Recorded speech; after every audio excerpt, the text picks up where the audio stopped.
Good morning, welcome to CATEX-TV. My name is Frank Fortunato. This is a live broadcast from Princeton, New Jersey. Today is Tuesday, July 21st, 2009. It's 11:30 a.m. Eastern Daylight Time in the U.S. It's 4:30 p.m. in London, 12:30 in Bermuda, and in Mexico City, 9:30 a.m. If you need to reach us during the broadcast, you can phone in toll-free at 1-866-67-CATEX. Overseas, our AOL instant mail address is CATEX-TV. Federal Reserve Chairman Ben Bernanke is testifying as we're on the air in front of the Congress, and he's saying that he foresees an extended period of low interest rates. As a result, the bond market is skyrocketing. The stock market's up about 45 points now. Now we'll go to our main news. Venezuelan investor Ronaldo Rainey has sued Willis over the collapse of the Stanford banking empire, saying he relied on assurances from Willis that Stanford was sound. This is according to Reuters. The lawsuit was filed as a class action suit in U.S. federal court in Miami. It accused Willis of fraud, negligence, misrepresentation, and violation of U.S. and Florida security laws. A similar suit was also filed against Willis in federal court in Dallas earlier this month by a group of Mexican investors.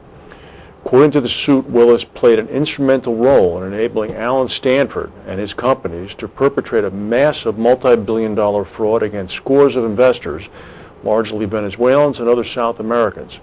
Again, according to the suit, Willis supplied the proof for Stanford by issuing safety and soundness letters to Stanford agents. The letters proclaimed Stanford's employees to be first-class business people and claimed that Stanford's company had undergone a stringent risk management review by an outside firm. The suit said none of this was true. Willis declined to comment. Some other news, ACE European Group has appointed Catherine Murphy in the newly created role of Claims Client Relationship Manager for its major risks business. Ms. Murphy will be responsible for the delivery of a responsive and customer-focused claims service. She'll report to Graham Chesman, who is the claims manager of UK and Ireland. She joins ACE from RSA, where she had been for 11 years. And in Japan, 4 people died this morning, and at least 6 remain missing after a series of mudslides in Yamaguchi Prefecture. This is in the western part of the country. The Yamaguchi prefectural government has asked the Japanese self-defense forces to dispatch a rescue unit to a nursing home. This was the place most hit by the mudslides. 3 of the 4 dead and 5 of the 6 missing people are residents of this facility. Rescue workers are trying to reach people on the roof by helicopter. In addition, 15 people were stranded in each of 2 communities in the cities of Hofu and Yamaguchi-ken due to heavy rain. I'm interested in this because I spent some time in Yamaguchi last summer. I never thought I would be talking about Nation of Islam leader Louis Farrakhan, but give credit where it's due. This is from a lengthy article this morning in the Royal Gazette in Bermuda by Amanda Dale.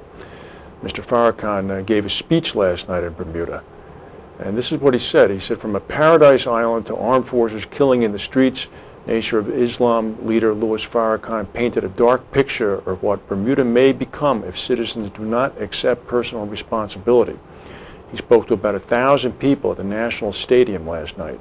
As you know, there has been a spate of violent crime, gang crime, in Bermuda over the past several years. The murder rate has gone up. Flanked by representatives from the Nation of Islam, Farrakhan spoke for 2 hours to the people of Bermuda and described how its people must forego materialism, sexual temptation, and greed. He said each citizen must accept their responsibility as a stakeholder in the nation's future. Quote, "When I heard about the growing problem with your young people in gang conflict, the maiming and beating of one another, I knew that I had to come because this is what's going on in America." Farrakhan said that there was now a great divide between the younger and older generations. Some of us elders don't know anymore how to reach our youth, and we think our youth are a lost generation. Our young people are disconnected from their teachers, their parents, and their general leadership of the nations. He recognized the social problems in Bermuda, such as the difficulties faced by many in keeping a roof over their heads. He said, quote, "We have men and women working 2 or 3 jobs to pay a $1,500 a month rent. If people are groaning, it's because they're under tremendous burden." He said the gang members with whom he had met yesterday said the problem began about 10 years ago. And then he said, once you opened the television and became cable ready, then all the degeneracy of the U.S. and other places began to flood into Bermuda. If you bring in garbage, filth, debauchery, murder, and violence in the Xbox games of violence, how can the children escape this when a mother in Bermuda has to work 2 or 3 jobs? Very, very interesting stuff. I would encourage you to go to the Royal Gazette website and read this. It is something that perhaps needed to be said, and maybe he just might be the right person to have said it, actually. We'll go to a break from our sponsors and come back with the rest of the news.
In South Korea, riot police, backed up by armor and helicopters, have clashed with hundreds of fired auto workers who've been holed up in their car factory. Look at this picture. This looks like a war has broken out, if we can bring that up. There's water cannon, there's high-density smoke. If you could see a little bit more clearly, straight ahead, that white building is the automotive factory, and on the roof of that building are workers or former workers who are using homemade catapults that they have constructed, and they're shooting bolts and widgets down at the police. About 3,000 riot police have been deployed at the plant. The plant is in a town called Pyeongtaek. It's about 70 kilometers south of Seoul. It's the Sangyong motor car plant. Sangyong is South Korea's 5th largest car maker, and the occupation or the siege by the workers began in late May. It's obviously paralyzed production at the plant. The plant is majority owned by the Shanghai Automotive Industry Corporation, which has been in bankruptcy since February. Sangyong mostly manufactures light SUVs and a luxury sedan, sales of which have plummeted in the global economic downturn. We don't have any update on this, but it seems as if the government is determined to evict these now fired workers. Here's an interesting story. Right out in the industrial Midwest, this is coming.